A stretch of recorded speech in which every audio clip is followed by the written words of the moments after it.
बार SP प्रतीक Singh Rajpur melon तारीख 8/3/2026 रु 12/3/2026 पर्यंत परिचालना संबंध में स्थल परिदर्शन कर समीक्षा बैठक करते। आसंता मेलन को शांतिपूर्ण श्रृंखलाबद्ध और सुचारू भाव पालन करने समस्त प्रस्तुति नहीं विस्तृत आलोचना करा जायतिला। मेलन समय भक्त मान समागम होगा भिड़ नियंत्रण, यातायात व्यवस्थापना, पार्किंग व्यवस्था, अग्निशम सुरक्षा और आपातकालीन सेवा विषय में एसपी श्री सिंह खूब गुरुत्व देते।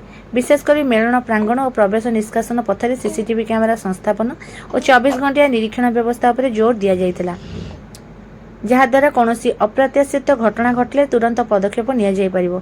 सेहिपरि स्वच्छता और पायखाना व्यवस्था उपर मध्य खास ध्यान देवाक निर्देश दिया जायतिला। भक्त मानक सुविधा पई पर्याप्त अस्थायी शौचालय व्यवस्था, पानी पानीय सुविधा और परिष्कारता निश्चित करने मेलन कमिटी सह समन्वय करा जायतिला। महिला, वृद्ध और शिशु मानक सुरक्षा पई विशेष पुलिस व्यवस्था रहिबा सहित हेल्प डेस्क स्थापन नै आलोचना होइतिला। एही परिदर्शन समय अतिरिक्त एसपी सचिन पटेल, एसडीपीओ पिपिली देवाशीष मिश्र, डेलांग थाना ओआईसी ममता विश्वाल सह राजपुर मेलन संघर सभापति, सचिव और अन्य कर्मकर्ता माने उपस्थित थिले।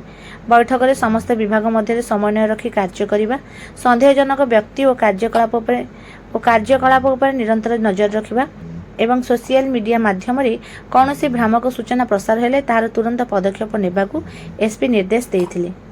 पुलिस पक्षर मेलन समय अधिक फोर्स मुतयन करा सहित रात्रि पहरा वृद्धि करा यातायात नियंत्रण पर आवश्यकता अनुसार रूट डायवर्सन व्यवस्था नियाजिबो और साधारण लोकों को सहयोग करने को अनुरोध करा जायछि।